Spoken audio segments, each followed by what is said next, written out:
Welcome to tonight's webinar, Treatment Options for Overactive Bladder, presented by Dr. Ellen Goldmark. Dr. Goldmark earned her medical degree from the University of Maryland School of Medicine and completed her residency at the University of Maryland Medical Center.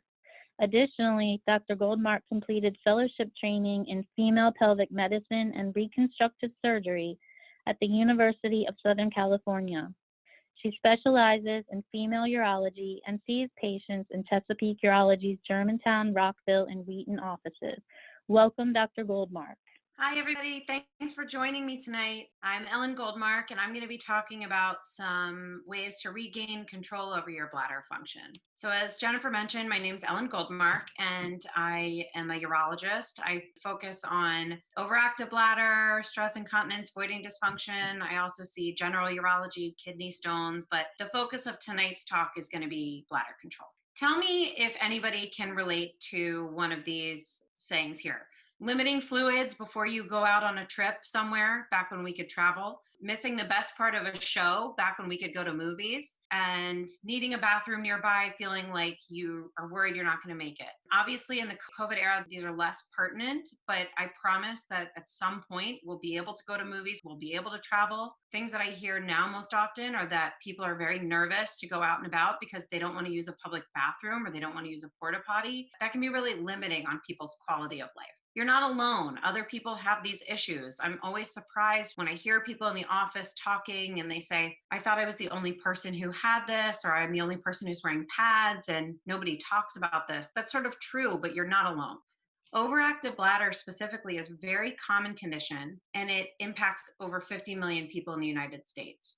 Only half of these people ever seek treatment. And I think that that's because of, embarrassment, or they feel like it's normal, or it's just a part of normal aging. So just a little bit of background about overactive bladder. Overactive bladder is the sudden urge to urinate and not be able to control it. And these other conditions, urinary retention and fecal incontinence, we're not going to touch too much about. In terms of normal bladder function, the way I usually describe it, and if anybody has seen me in the office, you will know that this is sort of my normal spiel, is that the bladder should function in the following way. Your bladder fills up with urine and it sends a little signal to your brain and it says, oh, hey, I exist, I'm there, okay? And at that point, you probably don't need to urinate, okay? And as your kidneys work a little bit harder and you fill up with urine, the bladder sends another signal to your brain and it says, I might want to think about looking for a bathroom. You might want to stop what you're doing. You might want to leave the movie. You might want to end this conversation. And at that point, you could still say, not right now. I'm good. I'm okay.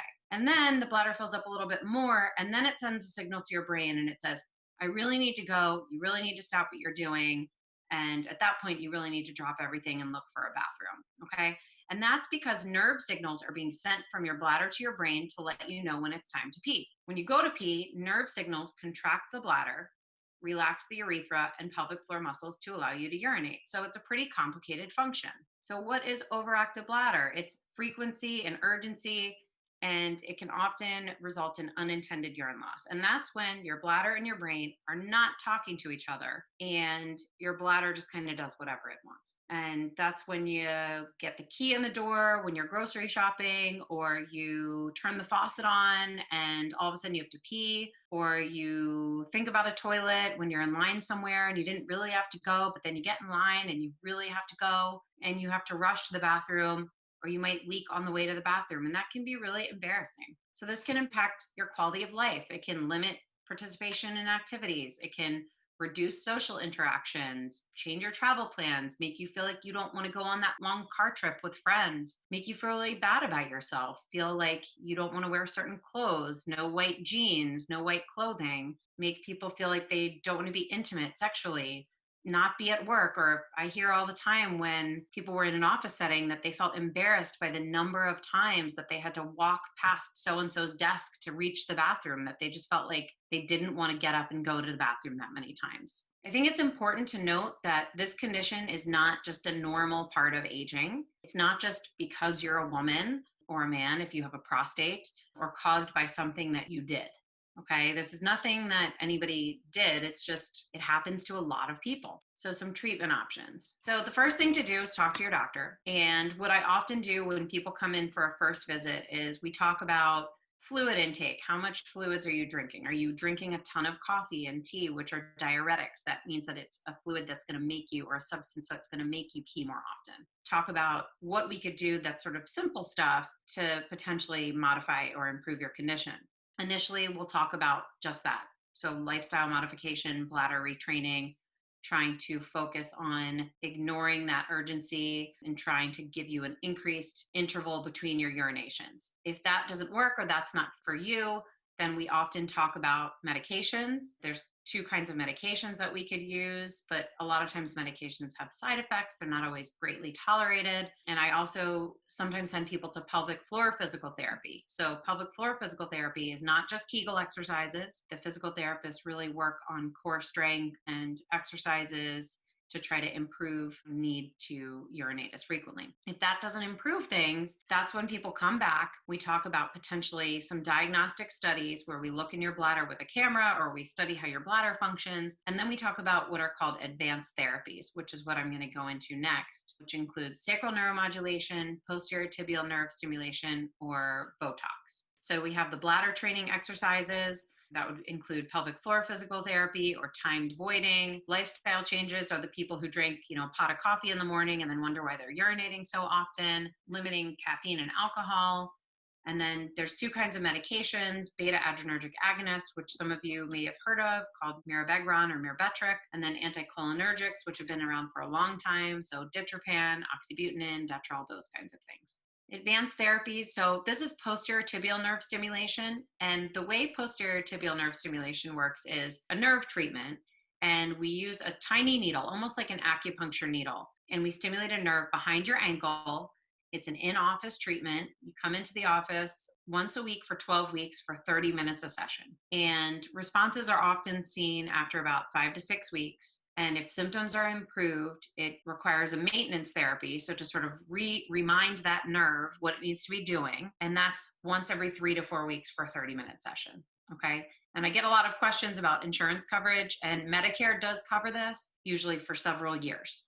I think the thing about this therapy is it's a good low risk therapy, but I wouldn't say that the rewards are as high with this particular therapy. Botox, people might have heard of, it has many, many uses. It's really a wonder drug. People use it for spasticity, for increased sweating, and we can use it in the bladder. And what Botox is it's a medication that relaxes or paralyzes muscle. So what we do is we inject this into the bladder, and it prevents the bladder from squeezing as much without your permission. So it sort of works similarly to the medications that also relax the muscles of the bladder, but there's no real systemic side effects because we're injecting it locally. The disadvantage with Botox is that if it works for only 6 to 9 months. Putting a positive spin on it, it works longer than if somebody were to put it in their face, because it's a different type of muscle, but it still does wear off. And sometimes, occasionally, it works a little bit too well and it can make it harder to urinate. Sacral neuromodulation is a really great treatment option. And if you remember back to the beginning of my talk just a few minutes ago, we talked about the fact that the bladder and the brain are linked. The bladder should be filling up, sending a signal to your brain. But when people have overactive bladder, the bladder is just running the show. So the bladder's in complete control. You get the key in the door, you leak all over yourself. And so what the sacral neuromodulation does is it creates a pathway where the bladder and the brain are linked. And it decreases that constant signaling that your bladder is sending to your brain so that you're not having to urinate as often. The way that we do this is the first thing we do is a little test in our surgery center. You're awake. It takes about 15 minutes. We do a teeny little trial where we put a little wire in your upper tush and we stimulate the nerve, and you go home for 5 days. You keep track of how often you're urinating. And if the trial is successful, you come back, as most people often do, and we can do a permanent implant, which provides symptom relief with basically a rechargeable battery that lasts for 15 years at this point. So that's Axonics is one of the companies that's doing this neuromodulation, and it's actually indicated, FDA indicated, for overactive bladder, incomplete bladder emptying, as well as fecal incontinence. So it provides stimulation to the nerves that control the bladder and the bowel. And this can restore, as I said, normal communication between the bladder and the brain, and thus improving your urinary symptoms. As you can see here, this is a quarter, and this is the size of the implant, so it's very tiny. It's rechargeable, and it's something that you wouldn't feel once it's under the skin. It's very, very small, and it's underneath the tissues. The good news about Axonics, there was prior devices that did sort of the same thing, but this is fully compatible with MRIs. So it's very safe. You could have an MRI. People ask me all the time, can I go through a metal detector at the airport? The answer is yes. Really advantageous in that way. This is the remote. It looks like a keyless entry for your car. You can carry it around with you, but you certainly don't have to. You can keep this at home in your drawer. And it's an easy way to monitor your therapy just by increasing the stimulation or decreasing the stimulation. Gives you better symptom relief if needed. So this is just an illustration of the charging system, charging it every 1 to 2 weeks. They've come out with a battery now that you have to charge only once a month, and you charge that for about 20 to 30 minutes. And so it's really not burdensome. And pretty much everybody at some point in the month is going to be sitting in front of the TV or reading for a period of 30 minutes. Just add it to the list of devices that you need to charge. So almost all patients found charging easy to use after 1 year of therapy. So really not burdensome. And this was when the battery was needing to be charged once a week, not once a month. So this lady was kind enough to be interviewed, and she said charging is as easy as anything. She carries her remote control in case she needs to use it. She doesn't need to use it. She's sitting there, she's relaxed, and we see very good durable results. 89% of patients who had this therapy noted clinically significant improvements in their incontinence symptoms at 1 year. 1 year after people had this implant, over 90% of patients were satisfied with their results. That's in comparison to people who use medications, and what we call compliance, or the odds that a patient's going to stay on long-term medical therapy for overactive bladder, is less than 50%, just because of efficacy and side effect and poor tolerability. The patients that I have had who have had this therapy say it's just so fantastic to live a normal life. It's life-changing. Can go out and do things without worrying, without having to wear pads, and it's a very easy procedure. So if you want to get started, you can do the test. It's very easy. If anybody has questions I can answer, please let me know. Thank you.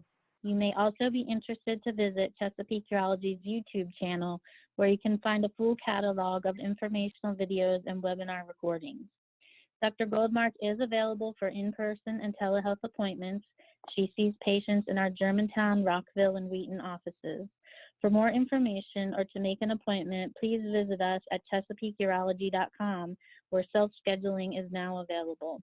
Thank you so much for joining us, and have a great evening.